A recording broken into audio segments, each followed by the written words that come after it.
ଏକ ଛୋଟ ଗାଁରେ ରଘୁ ନାମରେ ଜଣେ ଟୋପି ଭିକାଳି ରହୁଥିଲେ। ସେ ବହୁତ ପରିଶ୍ରମୀ ଓ ସରଳ ମନୋଭାବର ଲୋକ। ଗୋଟେ ଦିନ ସକାଳେ ସେ ପାଖର ଏକ ବଡ଼ ହାଟକୁ ଟୋପି ବିକ୍ରି କରିବାକୁ ବାହାରିଲେ।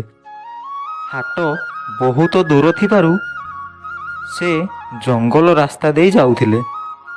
ସକାଳ ବେଳର ପବନ ବହୁତ ଥଣ୍ଡା ଓ ସୁନ୍ଦର ଥିଲା। ପକ୍ଷୀମାନେ କିଚିରି ମିଚିରି ଶବ୍ଦ କରୁଥିଲେ। ଏମିତିରେ ରଘୁ ଆଗକୁ ବଢ଼ି ଚାଲିଥାନ୍ତି। କିଛି ସମୟ ପରେ ସୂର୍ଯ୍ୟ ମୁଣ୍ଡ ଉପରକୁ ଆସିଗଲେ ଏବଂ ଗରମ ବଢ଼ିବାକୁ ଲାଗିଲା। ରଘୁ ବହୁତ ଥକିଗଲେ। ଯାଏ କେଉଁଠି କିଛି ସମୟ ବିଶ୍ରାମ କରିନିଏ। ସେ ଜଙ୍ଗଲ ମଧ୍ୟରେ ଥିବା ଏକ ବଡ଼ ବରଗଛ ତଳେ ବସିଗଲେ। ଗଛର ଛାୟା ବହୁତ ଥଣ୍ଡା ଥିଲା। ପବନ ମଧ୍ୟ ଭଲ ଲାଗୁଥିଲା। ସେ ନିଜ ଝୁଡ଼ିକୁ ପାଖରେ ରଖିଲେ ଏବଂ ଭାବିଲେ, ଯାଏ ଏଠି କିଛି ସମୟ ବିଶ୍ରାମ କରିନିଏ। କିନ୍ତୁ ବିଶ୍ରାମ କରୁ କରୁ ସେ ଗଭୀର ନିଦ୍ରାରେ ପଡ଼ିଗଲେ। ସେହି ଗଛରେ ମେଞ୍ଚାଏ ମାଙ୍କଡ଼ ପଲ ରହୁଥିଲେ। ସେମାନେ ବହୁତ ଦୁଷ୍ଟ ଥିଲେ ଓ ମଜାକିଆ ଥିଲେ ମଧ୍ୟ।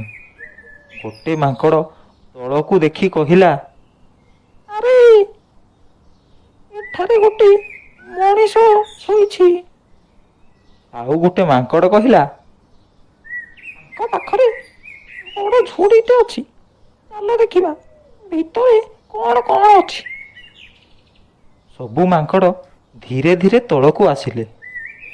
ସେମାନେ ଝୁଡ଼ି ଖୋଲି ଦେଖିଲେ। ଭିତରେ ରଙ୍ଗୀନ ଟୋପି ଭରି ହୋଇ ରହିଛି।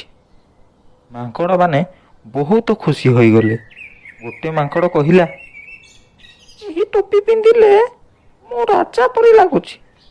ଆଉ ଗୋଟେ ମାଙ୍କଡ଼ କହିଲା, ମୁଁ ତ ସେନାପତି ପରି ଲାଗୁଛି। କିଛି ମାଙ୍କଡ଼ ଲାଲ ଟୋପି ପିନ୍ଧିଲେ, ଆଉ କିଛି ସବୁଜ, କିଛି ନୀଳ।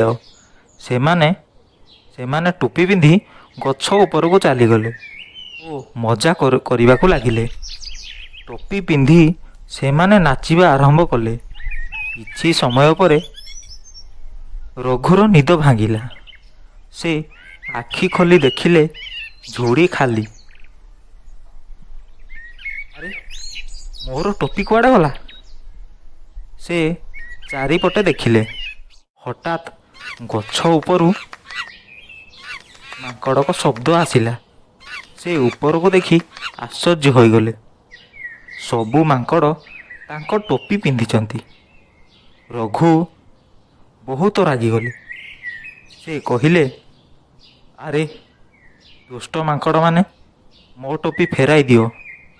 କିନ୍ତୁ ମାଙ୍କଡ଼ମାନେ ତାଙ୍କ କଥା କିଛି ଶୁଣିଲେ ନାହିଁ। ରଘୁ ହାତ ଉଠାଇଲେ। ମାଙ୍କଡ଼ମାନେ ମଧ୍ୟ ହାତ ଉଠାଇଲେ। ରଘୁ ରାଗରେ ଚିତ୍କାର କଲେ। ମାଙ୍କଡ଼ମାନେ ମଧ୍ୟ ସେହିଭଳି ଚିତ୍କାର କଲେ। ତାପରେ ରଘୁ ବୁଝିଗଲେ, ଆରେ ଏମାନେ ମୋର ନକଲ କରୁଛନ୍ତି। କ'ଣ କରିବି? ପଥର ଫିଙ୍ଗିବି କି? ନା ନା, ମାଙ୍କଡ଼ମାନେ ମୋ ଟୋପି ନଷ୍ଟ କରିଦେଇ ପାରନ୍ତି। ଏବେ କ'ଣ କରିବି? ଏହି ଟୋପି ବିକ୍ରି କରିପାରିଲି ନାହିଁ।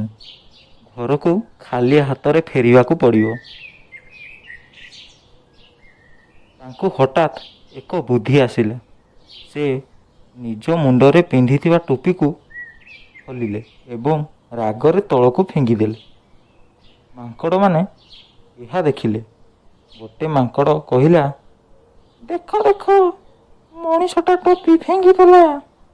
ଆଉ ଗୋଟେ ମାଙ୍କଡ଼ କହିଲା, ଆମେ ମଧ୍ୟ ଟୋପି ଫିଙ୍ଗିଦେବା। ଏହା ଦେଖି ସବୁ ମାଙ୍କଡ଼ ଟୋପି ଫିଙ୍ଗିଦେଲେ।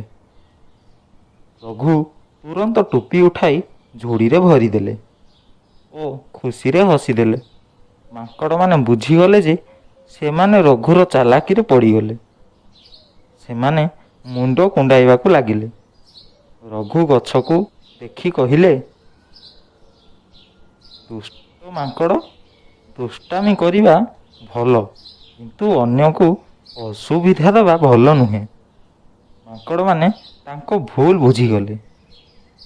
ରଘୁ ନିଜ ଝୁଡ଼ି ନେଇ ହାଟକୁ ଚାଲିଗଲେ। ହାଟରେ ତାଙ୍କ ସବୁ ଟୋପି ବିକ୍ରି ହୋଇଗଲା।